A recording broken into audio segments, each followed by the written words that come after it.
The millionaire pretended to be a poor customer in his own establishment. He walked in wearing simple clothes, looking tired, and asked for a cup of water.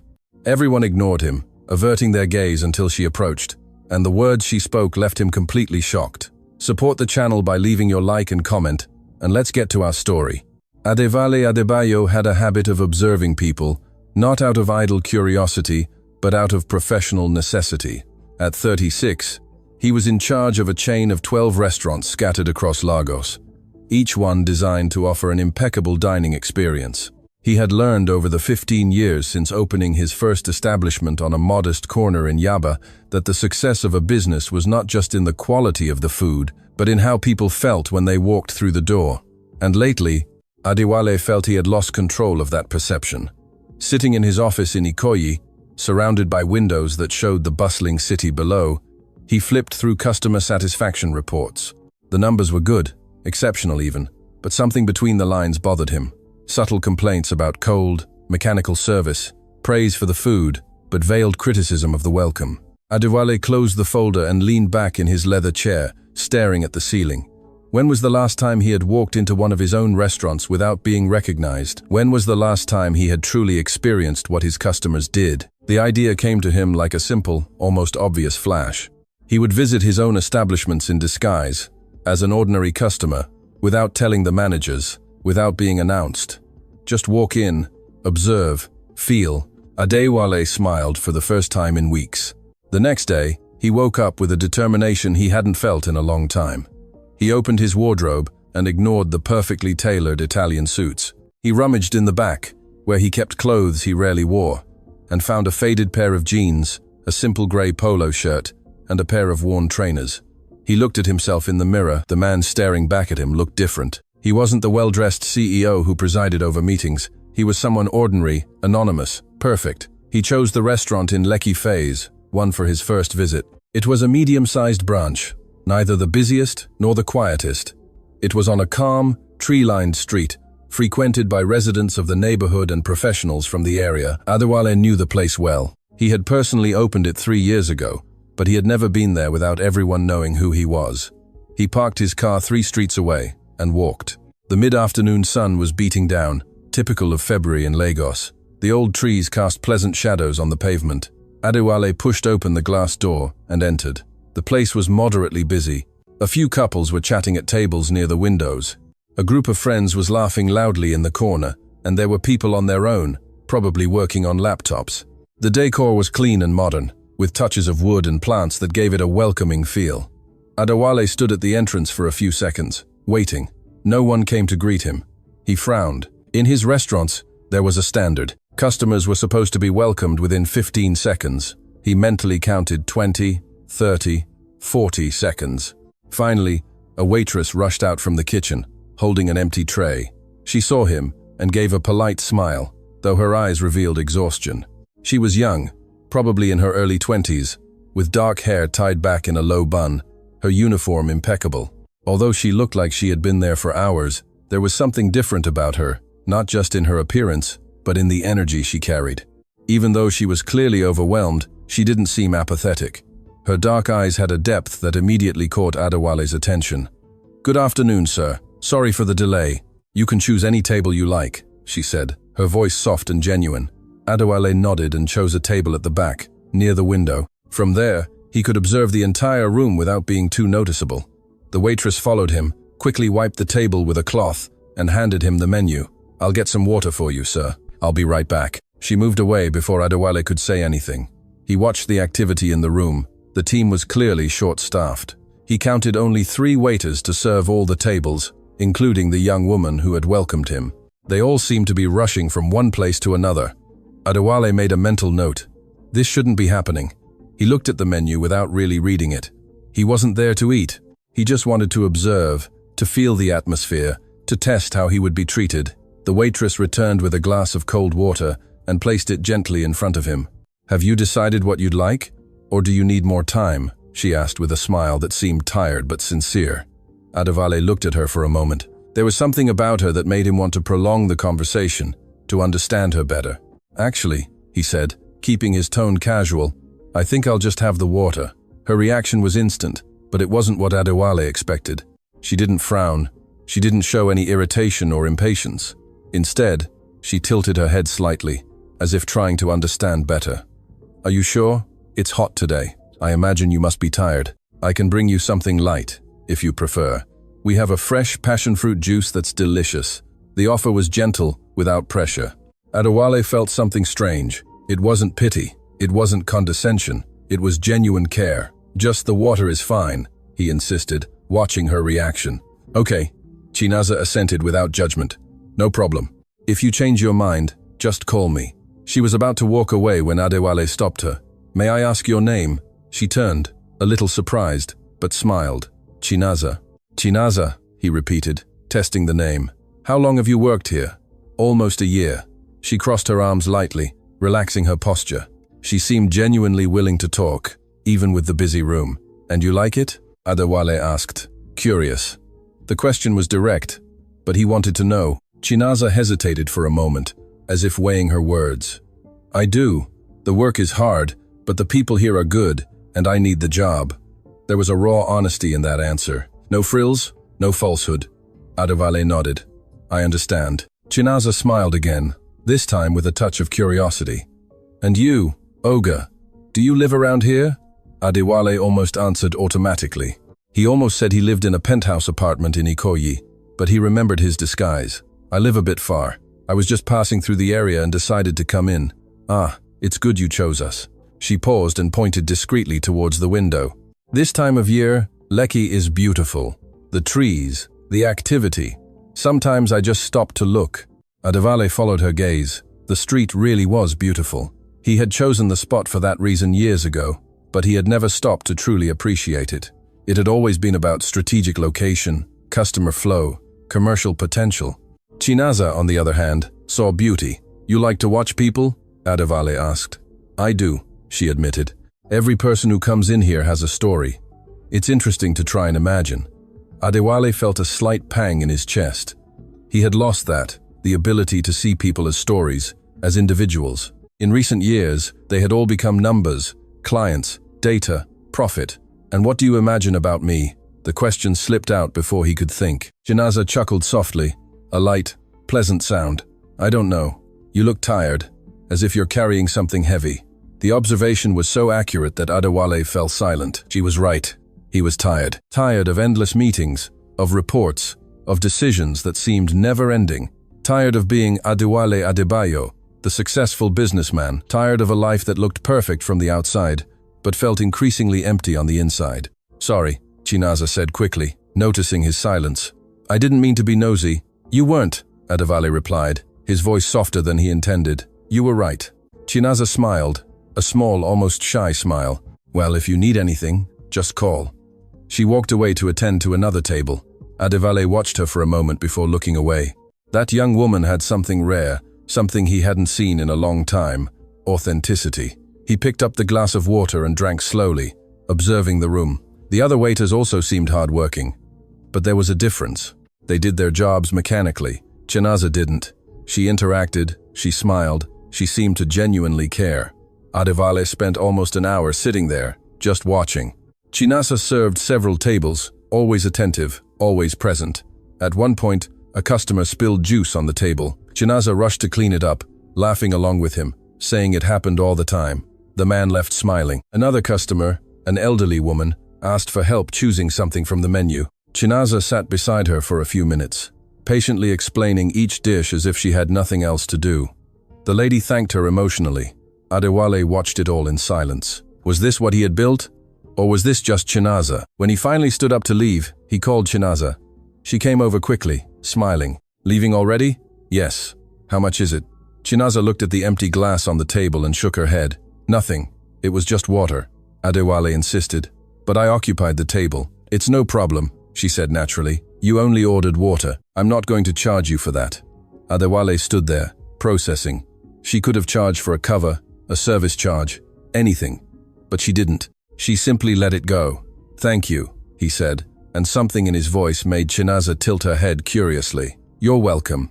Adewale was almost at the door when he turned around. "Chinaza." She looked at him, waiting. "Why do you do it?" "Do what?" "Treat people like that. with so much attention. Chinaza seemed to think for a moment, then shrugged, slightly. Because I know what it's like to be treated badly. And I swore that if I ever had the chance to do things differently, I would. The answer was simple, direct, but loaded with meaning.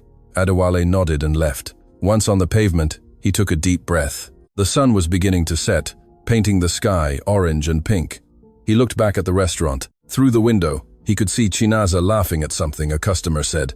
She had changed something inside him, and he needed to find out what. Adewale couldn't stop thinking about Chinaza the entire way home.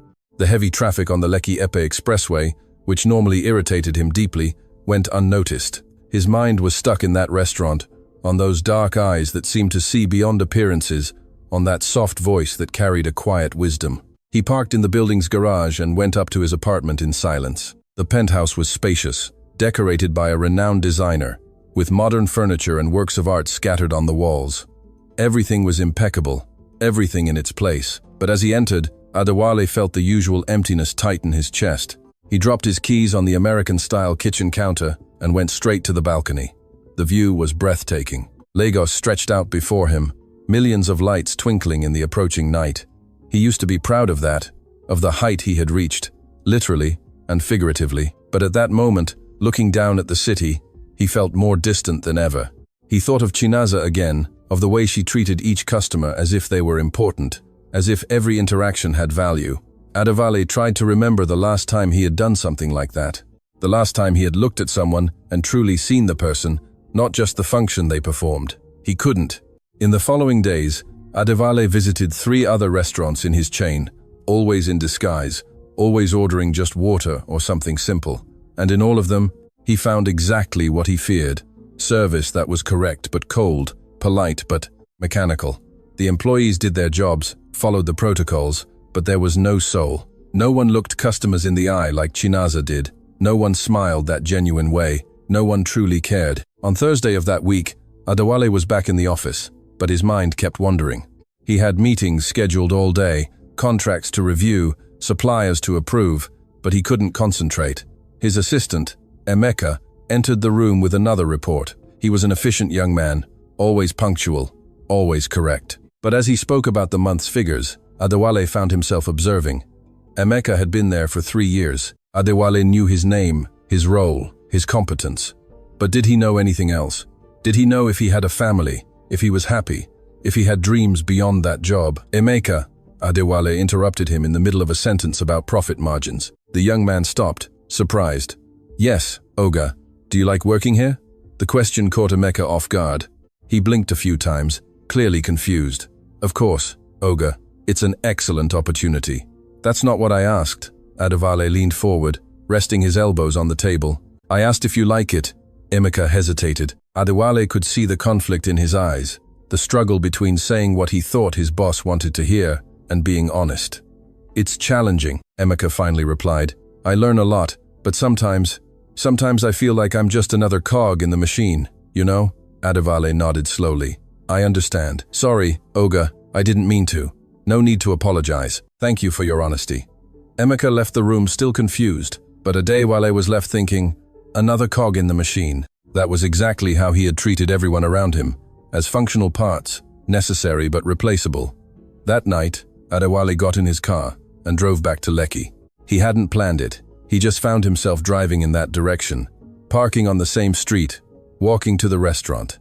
It was almost 8 p.m., and it was busier. He walked in and immediately looked for her. Chinaza was behind the counter, organizing order slips. When she looked up and saw him, her eyes lit up with recognition. Good evening.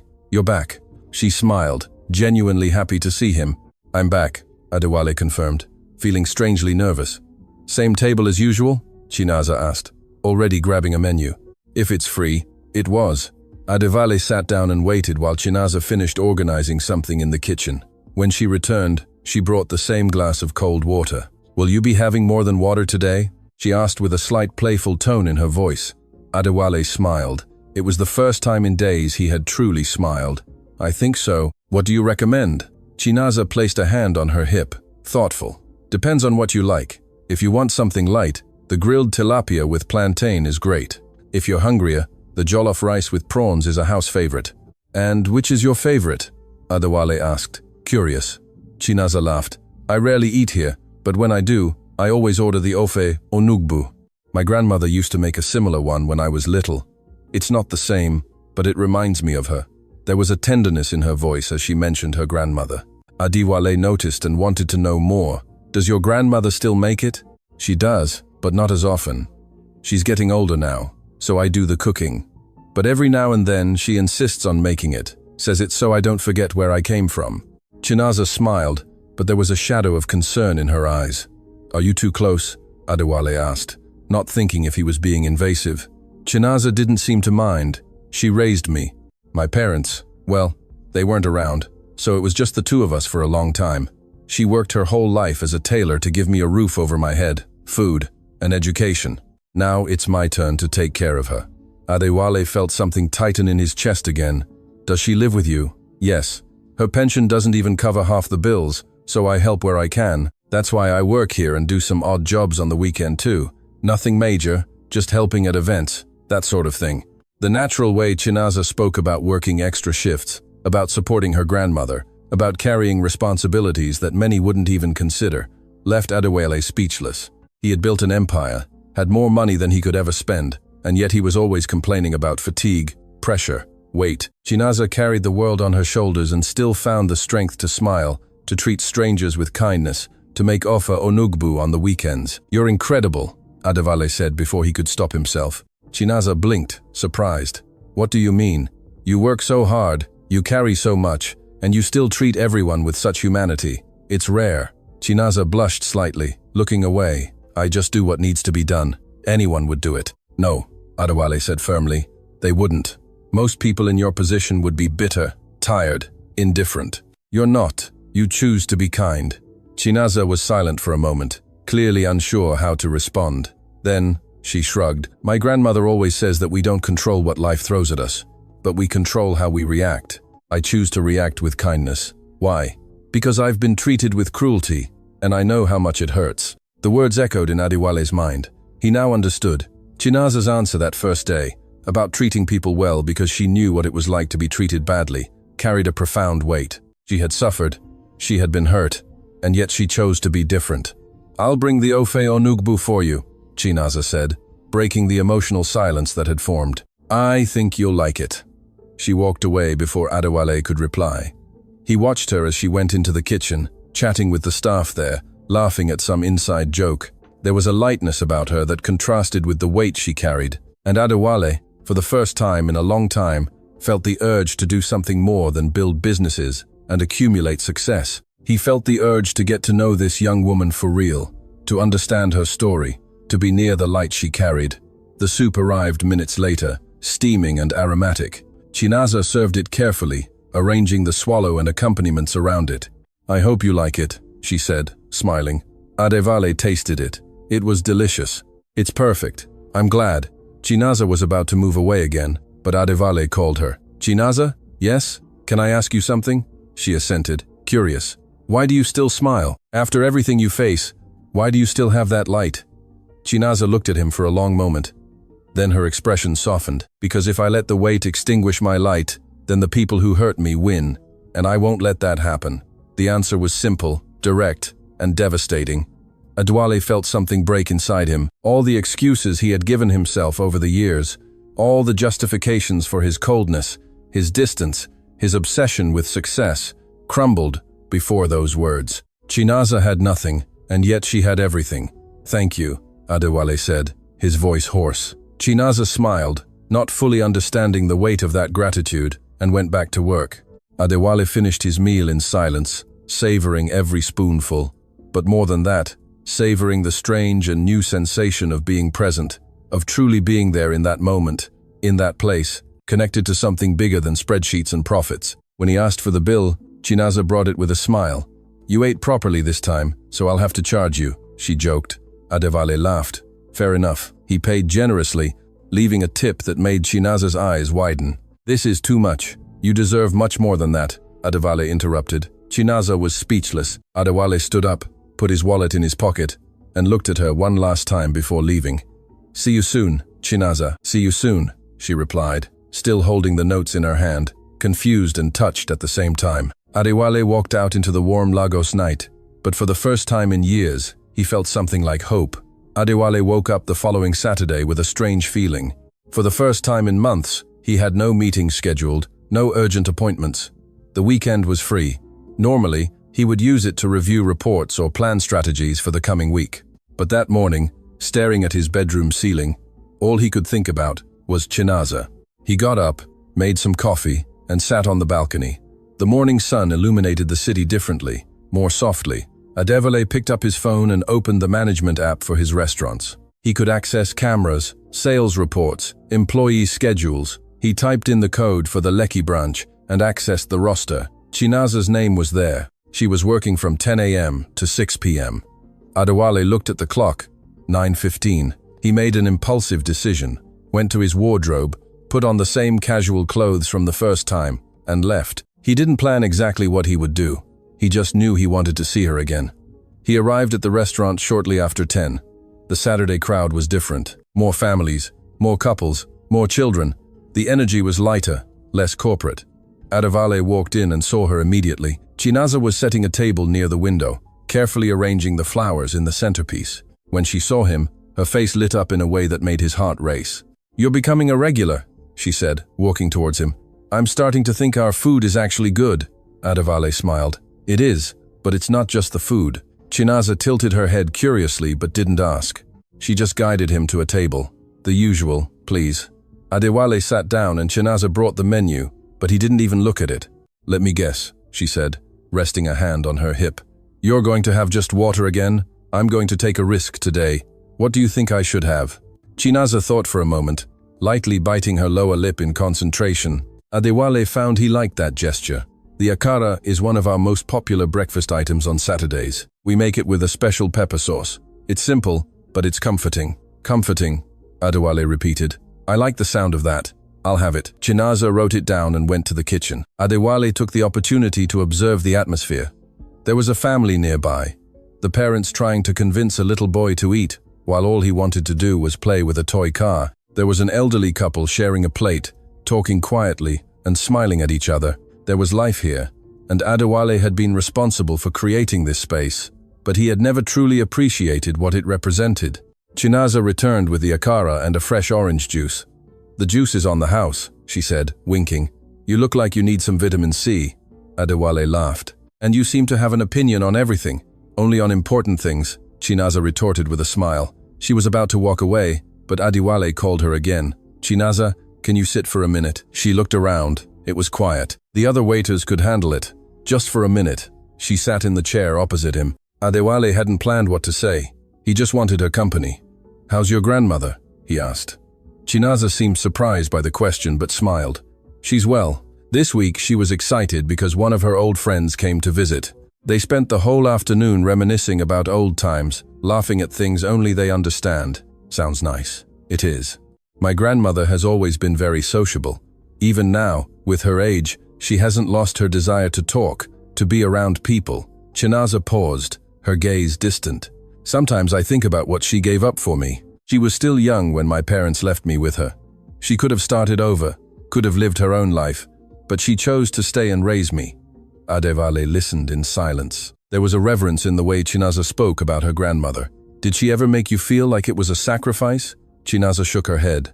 "Never. On the contrary, she always said I was the best gift life had given her. Even on the hard days, when money was tight, when work was tough, she never complained. She just loved unconditionally." Adewale felt a pang in his chest. He tried to remember anyone who had loved him like that. His parents had been present but distant, proud of his achievements but never truly close. When he opened his first restaurant, they said it was an unnecessary risk. When he succeeded, they said it was luck. There was never the kind of love Chinaza described. "You're lucky," Adewale said in a low voice. "I know." Chinaza looked at him attentively. "And you? Do you have family?" Adewale hesitated. It was a simple but loaded question. "I have parents, but we're not close. They live in Ibadan. We talk now and then, but it's all very formal. That must be lonely." The observation was gentle but accurate. Adewale nodded. "It is." Chinaza was silent for a moment, and then reached her hand across the table, lightly touching his. "I'm sorry." The touch was brief, but Adewale felt as if it had lasted an eternity. When Chinaza withdrew her hand, he could still feel the warmth. "Thank you," he said, and this time, she understood the weight of it. One of the waiters called Chinaza, and she stood up. "I have to get back to work, but enjoy the akara. If you want anything else, just call." Adewale ate slowly, savoring every bite. The food was simple, as Chinaza had said, but it was comforting. And he realized that was exactly what he needed. After he finished, he sat for a while longer, just observing. Chinaza attended to other tables with the same attention she gave him. There was no preference, no insincerity. She genuinely cared about everyone. At one point, a woman spilled coffee on her blouse. She was visibly embarrassed, trying to clean it with a napkin. Chinaza ran to the kitchen and came back with a damp cloth and a clean blouse. "I have a spare one here. It's from the uniform, but it'll do while yours dries," she offered. The woman was moved. "You don't have to." "I know, but I want to help," Chinaza smiled, and the woman accepted, thanking her repeatedly. Adewale watched it all. That wasn't in any training manual. No protocol told employees to offer personal clothing to customers. Chinaza did it because that's who she was. When Adewale finally asked for the bill and got up to leave, Chinaza came to say goodbye. "See you next time," she said, smiling. "You're starting to become part of the furniture here." Adewale laughed. "Is that a good or a bad thing?" "Good. Definitely good." He was about to leave when he turned around. "Chinaza? Yes?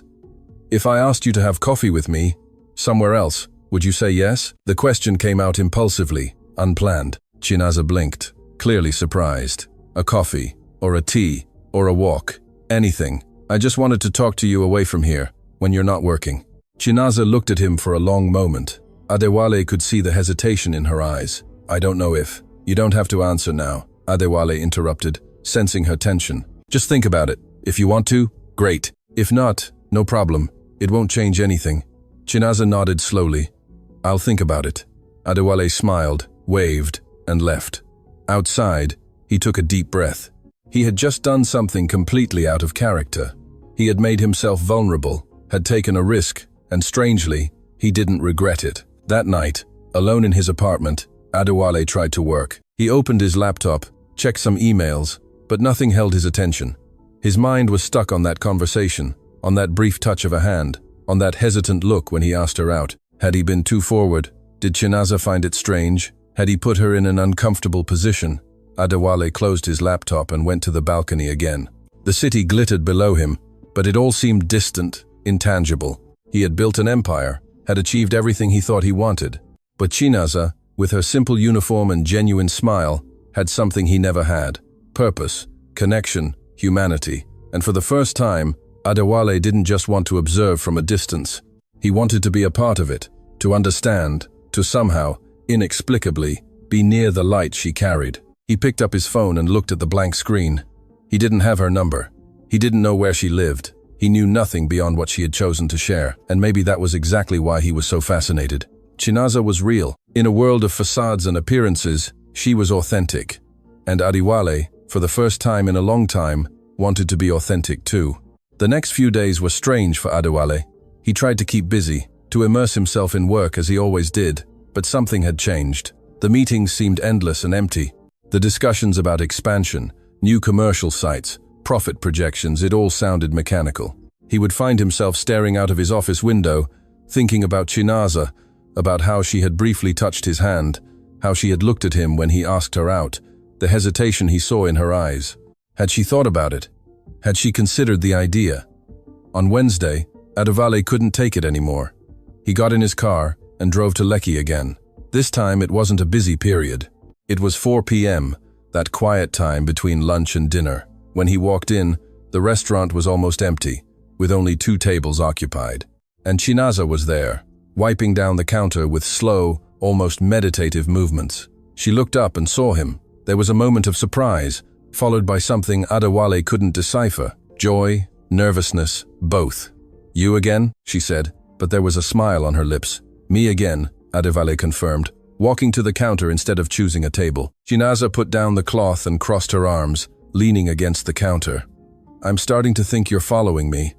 "Maybe I am," Adewale admitted, surprising himself with his honesty. Chinaza laughed, a low, genuine sound. "Well, if you're a stalker, at least you're a polite one.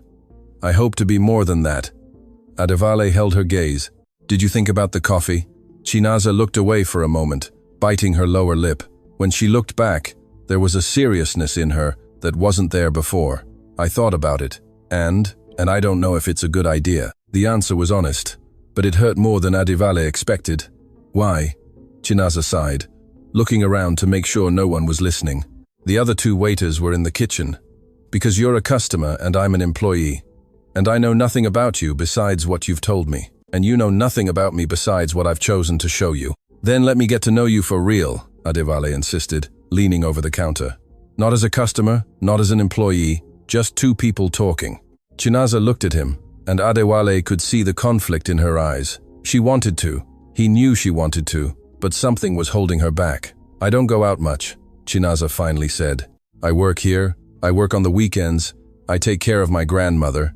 I don't have time for that. For what? For meeting people, for getting my hopes up, for being disappointed. The last word came out laden with pain. Adewale felt its weight. Someone disappointed you before? It wasn't a question, it was a statement. Chinaza looked down, more than once. Adewale remained silent, giving her space to continue if she wanted to. And after a long moment, she did. My last attempt at a relationship was 2 years ago. I had just started working here. I met someone. I thought it was real. He seemed nice, attentive, but in the end, he just wanted someone to support his dreams while he found himself. There was bitterness in her voice, but also resignation. When I realized I was carrying everything on my own again, I ended it, and I haven't wanted to risk it since. Not everyone is like that, Adewale said softly. I know, Chinaza looked at him. But how do I know you're not? It was a fair question, and Adewale didn't have an easy answer. How could he prove he was different? How could he show he wasn't there on a whim, out of boredom, out of passing curiosity? You don't, he admitted. Not yet, but I'd like the chance to prove it. Chinaza was silent, her eyes studying his face, as if looking for signs of deceit. Adewale held her gaze, letting her see whatever she wanted to see. One coffee, Chinaza finally said. Just one coffee. And if I feel like you're just another person wasting my time, I'm leaving. Adewale felt a wave of relief so strong he almost laughed. Fair enough. Chinaza took a napkin and a pen and wrote down a number. This is my number. Send me a message, we'll arrange it. She slid the napkin across the counter. Adewale picked it up as if it were something precious. I'll text you tonight. No pressure, Chinaza said, but she was smiling. One of the waiters came out of the kitchen and called for Chinaza. She turned to help him, and Adewale took the opportunity to leave. He didn't want to linger. He had gotten what he wanted. More than that, he had gotten something he didn't expect. Hope. In the car, before starting the engine, Adewale saved the number in his phone and sent a simple message. Hi Chinaza. It's Adewale, the polite stalker from the restaurant. Thanks for giving me a chance, the reply came minutes later. Hi stalker. You're welcome, but don't make me regret it. Adewale smiled. I'll do my best. Does Saturday afternoon work for you? It works. I finish here at 2. I'll pick you up at 2:30. There was a pause before the next message. You don't have to pick me up. Let's meet somewhere. Adewale understood. She didn't want him to know where she lived. She didn't trust him completely yet. And that was okay. It was a process. Is there a place you like? There's a cafe near the Lekki Arts Market. The Bookworms Cafe, do you know it? No, but I'm about to. Okay, I'll see you there. 2:30. See you there. Adewale put his phone away and started the engine. As he drove home, he realized he was smiling. A silly, teenage smile. When was the last time he had felt like this? Eager for something that had nothing to do with work. Excited for a simple conversation with someone. That night, instead of working, Adewale looked up the Bookworms Cafe. It was a small, unpretentious place with excellent reviews. The photos showed a cozy atmosphere, with bookshelves lining the walls, wooden tables, and simple but charming decor. It was exactly the kind of place Chinaza would choose. Authentic, no frills. Adewale spent the next few days trying not to overthink Saturday, but it was impossible. Every meeting, every report, every business decision seemed trivial compared to the upcoming date. On Friday evening, Emeka came into the office to deliver the week's figures. Adewale glanced at them and nodded. Great work. Emeka blinked, surprised. It was rare to receive a direct compliment. Thank you, Oga. Emeka. Adewale called before he left. Yes? Do you have plans for the weekend? Emeka seemed confused by the question. Nothing major. Probably visit my mother on Sunday. That's good. Family is important. Adewale paused. Sorry if I've never asked before. Emeka said nothing, but Adewale could see the surprise written all over his face. "You can go. Enjoy your weekend." When Emeka left, Adewale leaned back in his chair. He was changing. Subtly, but he was. And it was all because of a waitress who had looked him in the eye and seen past the facade. Saturday arrived with a clear, sunny sky. Adewale woke up early, more anxious than he wanted to admit. He showered, combed his hair more times than necessary, changed his outfit 3 times before settling on a simple shirt and jeans. He wanted to look casual but not sloppy, interested but not desperate. He left home earlier than he needed to and drove to the Lekki Arts Market. He parked nearby and walked to the Bookworms Cafe. It was 2:20. He decided to go inside and wait. The place was exactly as it was in the pictures, cozy, smelling of fresh coffee, with low jazz music playing. He chose a table in the corner where he could see the door, ordered a coffee, and waited. 2:30 arrived, then 2:35. Adewale started to get nervous. Had she changed her mind? At 2:40, the door opened, and Chinaza walked in. She looked around, saw him, and smiled. She looked different without her uniform, wearing a light blue dress, her hair down and falling over her shoulders. Beautiful. Adewale stood up, nearly knocking over his cup. "Hi." "Hi," Chinaza replied, walking towards him. "Sorry I'm late. The bus was delayed. No problem. I just got here myself," Adewale lied, not wanting her to feel bad. Chinaza sat down, and Adewale returned to his chair. There was a moment of silence, not uncomfortable, but filled with expectation. Then, Chinaza started, smiling. "So, here we are, Adewale repeated. And for the first time in a long time, he didn't have a script, didn't have a plan. He just wanted to get to know the person in front of him, and let her get to know him too. Chinaza picked up the menu. "The red velvet cake here is perfect. Let's share," Adewale smiled. "Perfect." The red velvet cake arrived on 2 small plates, accompanied by 2 freshly brewed coffees. Chinaza took her fork and tasted it, closing her eyes in approval. "Perfect as always," she murmured. Adewale watched her every move, the way she savored the cake, how she held the cup with both hands, how she looked around the cafe with familiarity. There was a lightness about her that he hadn't seen at the restaurant. Here, away from the uniform and obligations, Chinaza seemed more herself. "You come here often?" Adewale asked. "When I can. Usually on Sunday mornings, before I go to my other job. It's my me time. I bring a book, order a coffee, and pretend I have infinite time." Chinaza smiled, a little wistfully. "You seem to like reading. I love it. I've always been this way. When I was a child, my grandmother would take me to public libraries. We didn't have money to buy books, so that was her way of giving me whole worlds. I read everything, novels, adventures, biographies, everything." There was passion in her voice. Adewale leaned forward, genuinely interested. "And what are you reading now?" "Lately, I've been reading a lot about ordinary people who did extraordinary things, you know? People who started from the bottom and built something meaningful, not for money, but for a purpose." She paused, stirring her coffee. "I find it inspiring." Adewale felt a pang. He had started from a privileged position, with financial support from his parents, even if they were emotionally distant. He never had to struggle the way Chinaza struggled. "And you, what do you do when you're not?" Chinaza hesitated, realizing she didn't know what he did, other than show up at the restaurant. "Working?" Adewale completed, smiling. "I work a lot, maybe too much, but when I get some time, I like to walk. It sounds simple, but it helps me think." "Walk where?" "Around. Sometimes at a park, sometimes just through the streets. I observe the city, the people. Try to understand how things work, you know? How people connect, what moves them." Chinaza tilted her head, studying him. "You seem like someone who thinks a lot." "I do. Maybe too much." Adewale took a sip of his coffee. "But lately, I've been thinking about different things." "Like what?" "Like what really matters. I spent so much time building, growing, conquering, but I forgot to ask why. What was the purpose of it all?" Chinaza was silent for a moment, then said softly, "And did you find out?" Adewale looked at her. "I'm starting to." There was something in the air between them, a pleasant tension, a silent understanding. Chinaza looked away first, turning her attention back to the cake. "And your family? You said you're not close to your parents, but you must have someone."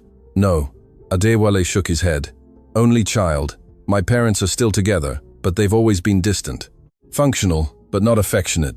They're proud of my professional achievements, but they never ask if I'm happy. And are you?" The question was direct, with no beating around the bush. Adewale appreciated the honesty. I was starting to think I wasn't, but something changed recently. What? I met someone who made me question everything. Adewale held her gaze. Someone who showed me that success without connection is just emptiness. Chinaza blushed slightly but didn't look away. This person must be special. She is. The silence returned, but it was comfortable. They finished the cake, sharing little stories. Chinaza told him about the time her grandmother taught her to sew, and she ended up making a hole in the living room curtain. Adewale told her about the first time he tried to cook and nearly set his apartment kitchen on fire. They laughed together, and Adewale realized he hadn't laughed like that in a long time. When the coffees were finished, Chinaza checked the time. I have to go. I need to be at my other job in an hour. Where do you work on Saturdays? Adewale asked. I help out at parties, you know, serving, organizing, things like that. Today is a 15th birthday party. It's going to be a long one. There was tiredness in her voice, but not complaint. It was just a fact. Adewale wanted to offer help, money, anything, but he knew it would be a mistake. Chinaza had her pride. She wouldn't accept charity. Can I give you a lift? He offered. Chinaza hesitated, and Adewale saw the internal struggle. Finally, she nodded. Okay, it's in Festac town. On the way, Chinaza gave directions. They talked about trivial things, the music on the radio, Lagos traffic, the weather, but there was a growing intimacy, an ease that wasn't there before. When they arrived at the address, a large house with extravagant decorations out front, Chinaza turned to him. Thanks for the coffee, the conversation, for everything. Can I see you again? Adewale asked hopefully. Yes, I think so. Chinaza smiled, but slowly. Okay, I need time to trust. All the time you need. Chinaza opened the door but stopped before getting out. Adewale? Yes? Why are you doing this? Why me? It was the question he knew would come eventually, and it deserved an honest answer. Because you see me, Adewale said simply. Everyone else looks at me and sees what I've built, what I have, what I can do for them. You look at me and see me, the person, and it's been a long time since anyone did that. Chinaza held his gaze for a long moment, then reached out and lightly touched his face, a gesture so gentle Adewale almost held his breath. Maybe because I recognize someone who is also trying to be seen. She got out of the car, closed the door, and went into the house. Adewale sat there for a few minutes, processing that touch, those words. Everything resonated within him. Chinaza wasn't impressed by what he had. She was interested in who he was. And maybe, for the first time, Adewale was starting to discover who he really was. He drove home, thinking about everything that had happened. The coffee, the conversation, the touch. Every detail seemed significant, charged with possibility. When he got to his apartment, instead of opening his laptop or checking emails, Adewale went to the bookshelf that decorated the living room. It held books he'd never read, bought more for aesthetics than interest. He picked one at random and sat on the sofa. It was a novel. He started to read, and for the first time in years, he managed to get lost in a story that had nothing to do with business or strategy. Hours later, his phone vibrated. It was a message from Chinaza. Got home safely. Thanks again. It was nice. Adewale smiled. It was for me too. When can I see you again? Tuesday night? I finish earlier. Perfect. Dinner? It can be, but nothing too fancy. I prefer simple places. I know a place. You'll like it. Trusting you, stalker. Adewale laughed to himself. You won't regret it. In the following days, Adewale found himself doing things he hadn't done in years. He called his parents. The conversation was brief, as always, but at least he tried. He had a real conversation with Emeka, asked about his mother, about his plans. He visited 2 of the restaurants, but this time not as a secret owner. He walked in, introduced himself, talked with the staff, listened to complaints and suggestions, and he really listened. He didn't just make mental notes. On Tuesday, Adewale chose a small restaurant in Surulere. It was a place he had known for years, discreet, with excellent homemade food, nothing sophisticated, but honest. He met Chinaza out front. She was in jeans and a simple blouse, her hair tied back, but still beautiful. Hi, she said, smiling. Hi. Ready? Always. They walked in together. The owner of the restaurant, Papa Segun, a man in his late 60s, greeted Adewale with familiarity. Wale, my boy, it's been a long time. You disappeared. I've been busy, Papa Segun, but I'm back. Adewale turned to Chinaza. This is the best nkwobi in Lagos. Take it from someone who has eaten a lot of nkwobi in his life. Chinaza laughed. We'll test that theory then. They sat at a table in the corner. The place was full, noisy, full of life. Families having dinner, friends laughing, couples talking. It was warm, welcoming. Chinaza looked around, enchanted. I love places like this. With history, you know, you can feel that people really live here. Papa Segun opened this place 40 years ago. He started with just one table and one pot. Today, he has customers who have been coming since day one. Chinaza looked at Adewale with admiration. How do you know this place? Adewale hesitated. It was time. He couldn't keep hiding who he was. Not from Chinaza. Chinaza, there's something I need to tell you. She noticed the seriousness in his tone and sat up straight. What is it? I haven't been completely honest with you. Adewale took a deep breath. About who I am. Chinaza tensed up immediately. Adewale could see her guard go up, her shoulders stiffen, her gaze become wary. What do you mean by that? She asked, her voice low but firm. Adewale swallowed hard. It was now or never. I'm not just a random customer who showed up at the restaurant, Chinaza. I am.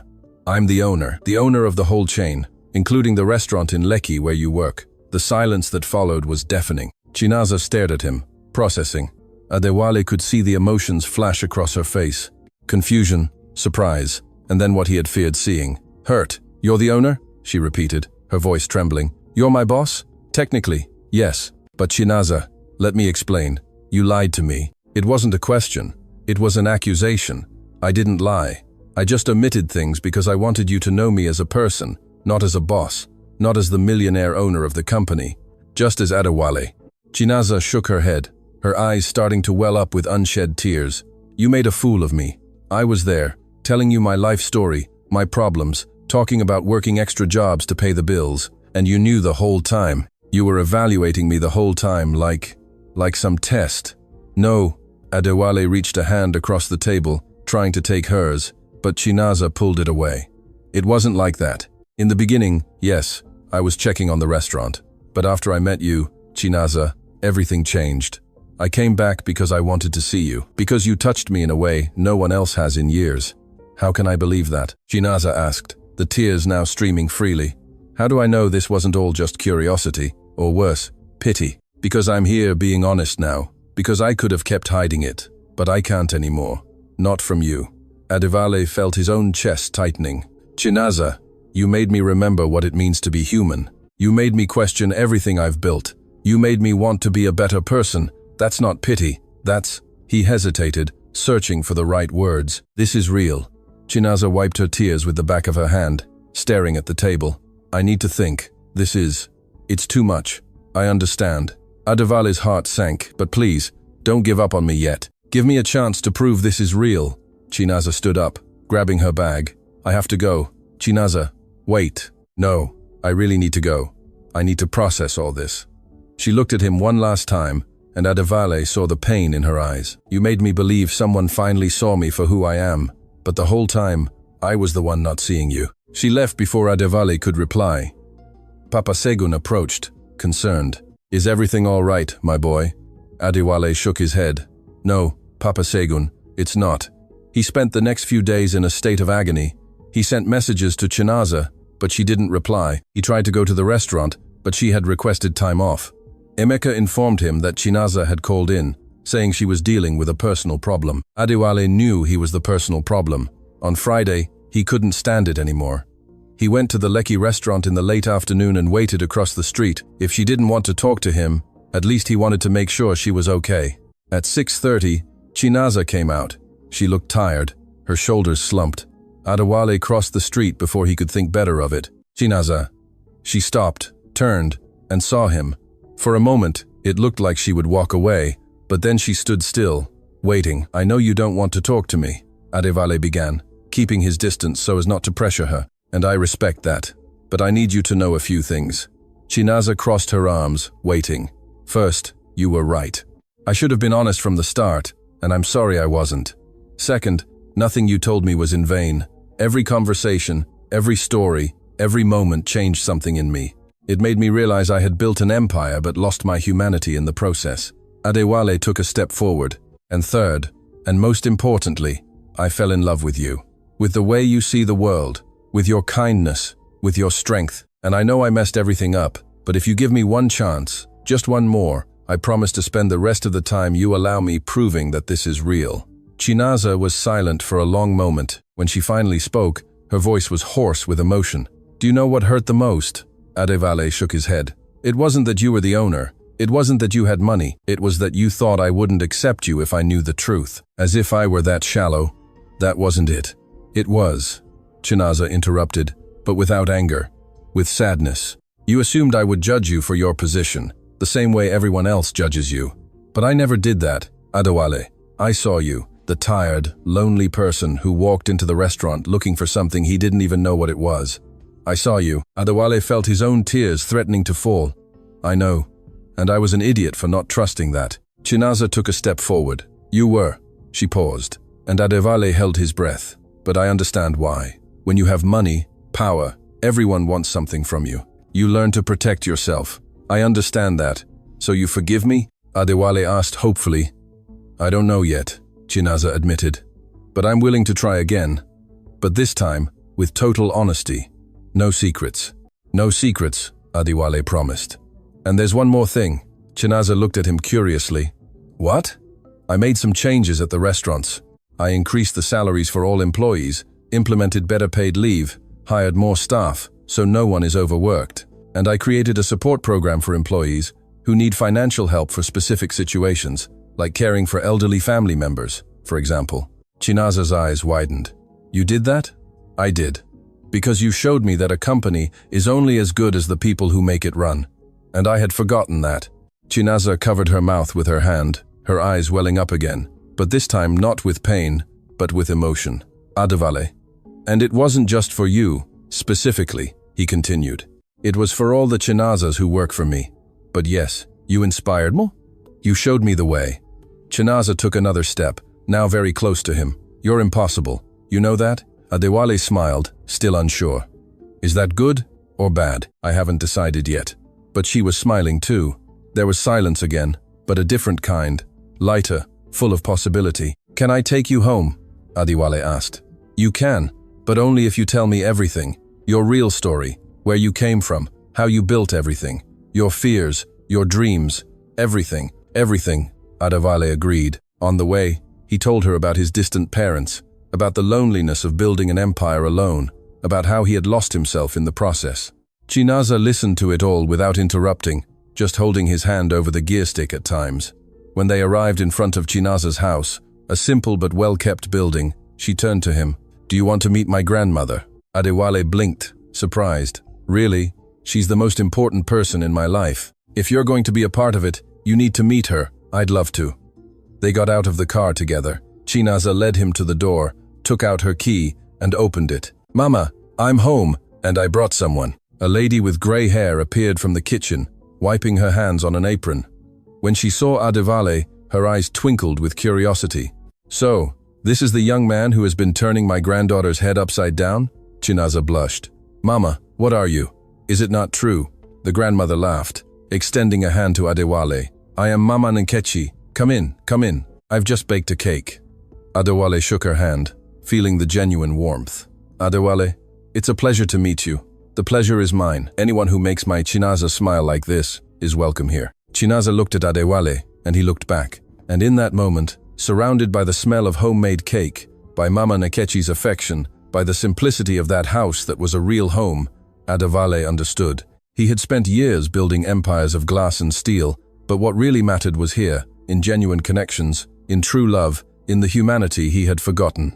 Chinaza took his hand. "Come on, I'll show you pictures of me as a child. Prepare to laugh." Adewale followed, his heart lighter than it had been in years.